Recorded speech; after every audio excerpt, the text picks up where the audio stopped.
ఈరోజు చాలా స్పష్టంగా కనిపిస్తోంది. They are enjoying now. ఎందుకంటే టీఎంసీ చైర్పర్సన్ పదవి నుంచి మమతా బెనర్జీని తొలగిస్తూ కొత్త చైర్పర్సన్ గారు ప్రాయిని ఎన్నుకున్నారు. దాంతోపాటు పాకిస్తాన్, బంగ్లాదేశ్లో విస్తరిస్తున్న హమాస్ టెర్రర్ నెట్వర్క్, ఇది కాక పీస్ అగ్రిమెంట్ ప్రకారం ఇరాన్కి ఇస్తామన్న $300 బిలియన్ మొదలైన చర్చ, రష్యా రెండు కూడా.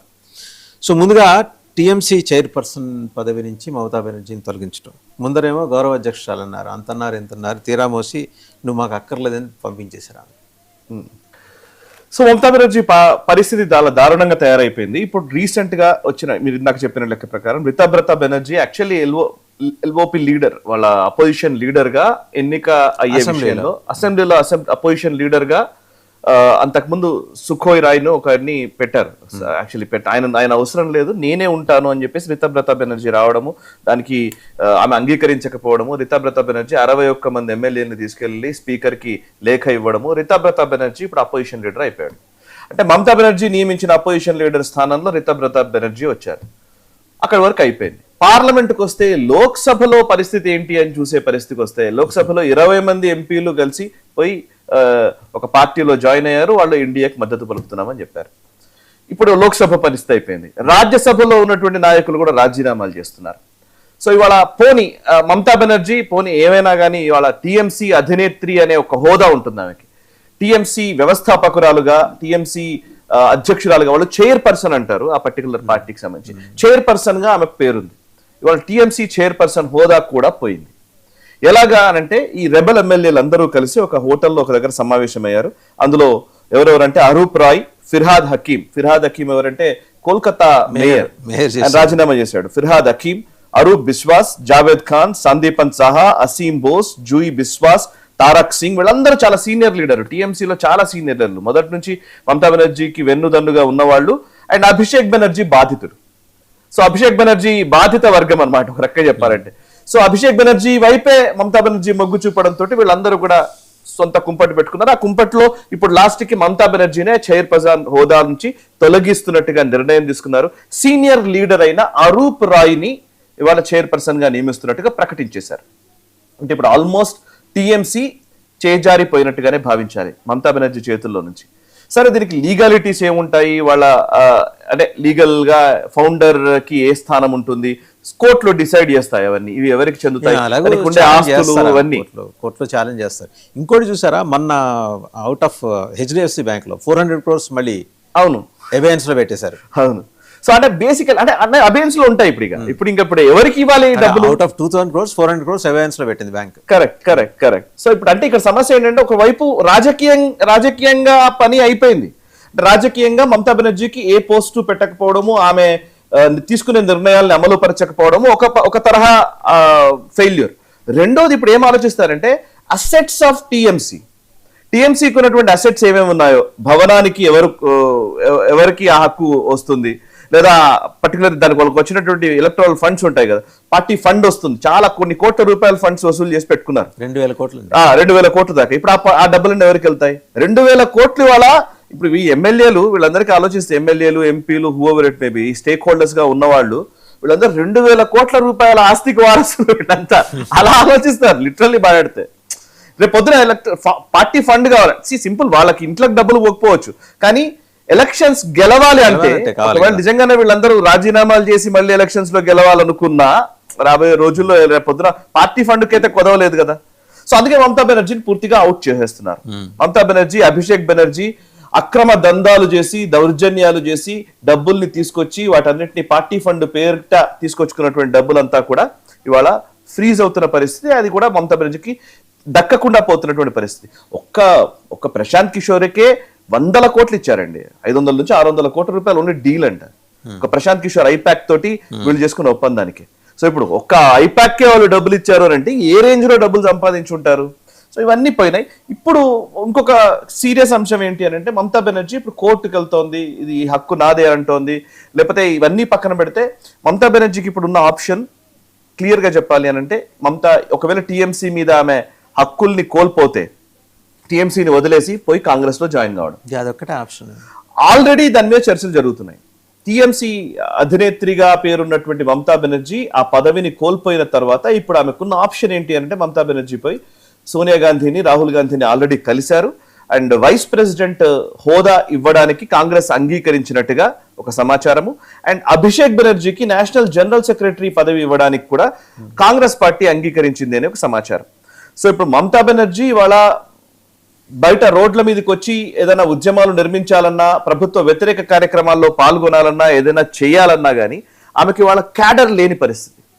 క్యాడర్ లేదు. కాంగ్రెస్ పార్టీకి క్యాడర్ ఉంది కదా. కాంగ్రెస్ కి అంతో ఇంతో కాంగ్రెస్ కమ్యూనిస్ట్ లో అక్కడ ఇక్కడ ఉన్న క్యాడర్ ని బేస్ చేసుకుని ఆమె జనాల్లోకి వెళ్ళడానికి ఉపయోగపడుతుంది. అంటే న్యాచురల్ గా కూడా పాలిటిక్స్ లో ఇప్పుడు బీజేపీ క్లియర్ మెజారిటీ తోటి, బంపర్ మెజారిటీ తోటి అధికారంలోకి వచ్చింది కదా, ఇంకేం ఉండదు అని అంటే ఉండదు.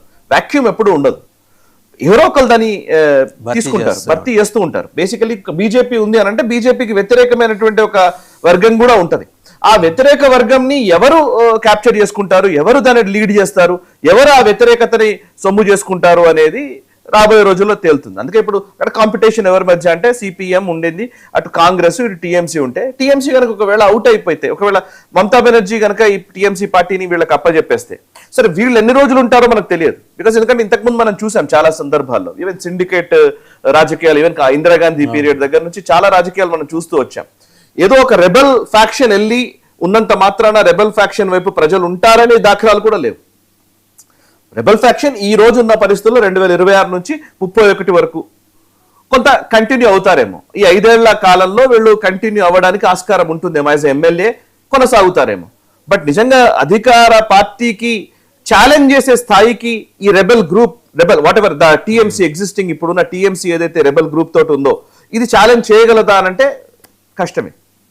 అండ్ నిన్న ఇదే టైంలో బెంగాల్లో ఇంకోటి ఏం జరిగిందంటే, స్వపన్ దాస్ గుప్తా, ఆయన సీనియర్ జర్నలిస్ట్, ఆయన ఫైనాన్స్ మినిస్టర్ గా ఉన్నారు ఇప్పుడు బెంగాల్లో, బడ్జెట్ ప్రవేశపెట్టారు. 8 లక్షల కోట్ల అప్పులు ఉన్నాయంట ఇప్పటికి, 8.5 లక్షల కోట్లు. నిజానికి మనం ఆశ్చర్యంగానే ఉంటుంది ఒక రకంగా చెప్పాలంటే. ఎక్కడెక్కడికి నుంచి ఏం అప్పులు తీసుకొచ్చారో ఏమీ తెలియదు.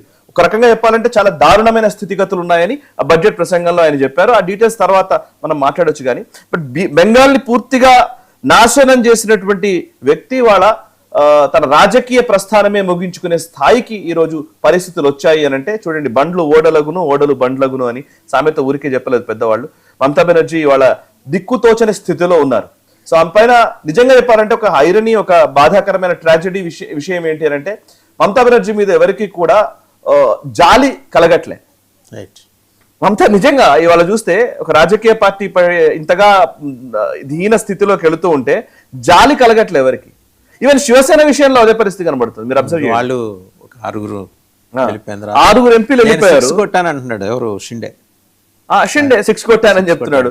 అండ్ ఆపరేషన్ టైగర్ ఫినిష్ అయిపోయింది అని చెప్తున్నాడు. అంటే జాలి ఎందుకు కలగట్లేదు అని అంటే, వీళ్ళు అనేక సందర్భాల్లో మోసం చేసిన వాళ్ళే. ఇప్పుడు మీరు శివసేన చూస్తే, శివసేన 2019 ఎలక్షన్స్ తర్వాత, అసెంబ్లీ ఎలక్షన్స్ తర్వాత 2019లో బీజేపీతో పొత్తు పెట్టుకుని శివసేన అధికారంలోకి వచ్చింది.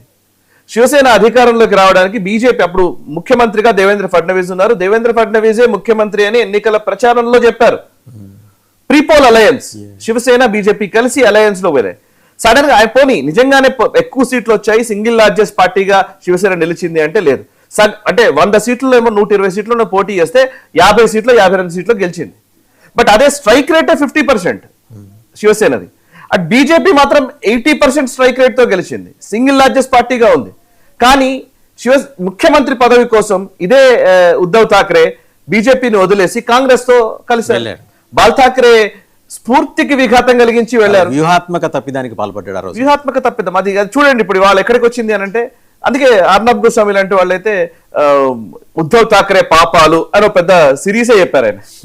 సో పరిస్థితి అంటే ఈరోజు ఎందుకు జాలి కలగట్లేదు శివసేన, అరే పాపం అని ఎందుకు అనిపించట్లేదు, ప్రజల్లో కూడా ఒక చిన్న ఒక జాలితో చూసే పరిస్థితి ఎందుకు రావట్లేదు అని అంటే కనుక this is a problem. So నీవు నేర్పిన విద్య నీరజాక్ష అంటారు కదా. సో మమతా బెనర్జీ చేసిన దౌర్జన్యాలకి వాటికి ఇప్పుడు 2-3 ఏళ్లలో ఏమన్నా కోలుకునే అవకాశం మీకు కనిపిస్తుందా? నాకైతే కనిపించట్లేదండి. ఎందుకంటే ఆమె యాటిట్యూడ్ మారడం నాకైతే కనిపించట్లేదు. మమతా బెనర్జీ ఆమె చేసిన రాజకీయాలు ఈ రోజు ఒక పీక్ దశకు మొన్ననే 2026 అసెంబ్లీ ఎలక్షన్స్ లోనే చేరుకున్నాయి. ఇంకా అయిపోయింది. ఇవాళ మమతా బెనర్జీ రాజకీయాలని హర్షించే స్థాయిలో ఇంకెవరు ఉండరు. And Congress will not let her do that. If Congress లో చేరినా కూడా మమతా బెనర్జీ తన ఏదైతే స్వసిద్ధంగా ఆమెకు వచ్చినటువంటి స్టైల్ ఉందో ఆ స్టైల్ ని కంటిన్యూ చేయించాలని కాంగ్రెస్ పార్టీ కూడా డెఫినెట్లీ. సో అందుకే అన్నాను, so Mamata Banerjee kind of politics ఇక ముగిసినట్టే. ఒకవేళ మమతా బెనర్జీ తనను తాను మార్చుకొని కాంగ్రెస్ లో చేరి ఇంకేదైనా ఆమె కాంగ్రెస్ కు తగ్గ రాజకీయాలు ఏదైనా చేయాలనుకుంటే వేరు, అగ్రెసివ్ గా ఉండడం వేరు, భారత వ్యతిరేక శక్తులతో కలవడం వేరు.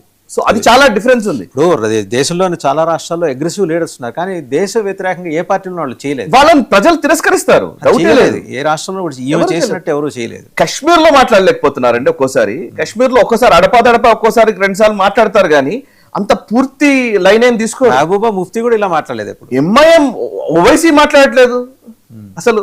ఓవైసీ గారు పోస్ట్ ఆపరేషన్ సింధూర్ విదేశాలకు వెళ్ళి ఎలా పాకిస్తాన్ దునుమాడడం మనం చూసాం. అవును. సో అది ఈవెన్ మళ్ళీ ఆమె మమతా బెనర్జీ ఇంకో ప్రాబ్లం ఏంటంటే, వీళ్ళు ఎలీట్ సర్కిల్స్ లో ఉండే వాళ్ళు అద్భుతమైన రాజకీయాలు చేస్తారనుకుంటారు. అది పొరపాటు సార్. నేను అసలు ఇది చాలా సంవత్సరాల నుంచి ఉన్న ప్రాబ్లం. మనకు ఢిల్లీలో ఉన్నటువంటి లెటయన్స్ జర్నలిస్టులు చెప్పే మాటలు నిజమని నమ్మే వ్యవస్థలు చాలా డేంజరస్.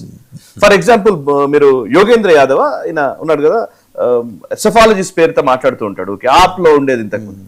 యోగేంద్ర యాదవ్ అనేక సందర్భాల్లో ఆయనను అన్ని మీడియా ఛానల్లో అనలిస్ట్ గా పిలుస్తారు, సెఫాలజిస్ట్ గా. ఆయనను విపరీతంగా ఆయనకు స్పేస్ ఉంటుంది, మీడియా స్పేస్ దొరుకుతుంది. ఆయన చెప్పిన ఏ ప్రెడిక్షన్